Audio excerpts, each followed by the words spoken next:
নমস্কার, আমি doctor Debaditya Das, consultant endocrinologist, Ruby general hospital.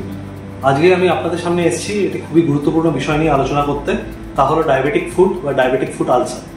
যারা অনেকদিন ধরে ডায়াবেটিস রোগে ভুগছেন তারা অনেকেই এই ডায়াবেটিক ফুড আলসার হওয়ার রিস্ক ক্যারি করেন। কিভাবে বুঝবেন যে আপনার ডায়াবেটিক ফুড আলসার হওয়ার রিস্ক আছে? এবিআই, ভিপিটি বা মনোফিলামেন্ট টেস্ট নামক কিছু টেস্টের মাধ্যমে এটি জানা যায়। এই টেস্টগুলো বছরে অন্তত একবার সব ডায়াবেটিক রোগীরই করা উচিত, এবং যদি আপনি হাই রিস্কে থাকেন তাহলে বিভিন্ন রকম সাবধানতা অবলম্বন করে আপনি ডায়াবেটিক ফুড আলসার হওয়া থেকে বিরত থাকতে পারেন। যেমন কিছু বিশেষ জুতো পরে আমরা ডায়াবেটিক ফুড আলসারকে প্রিভেন্ট করতে পারি।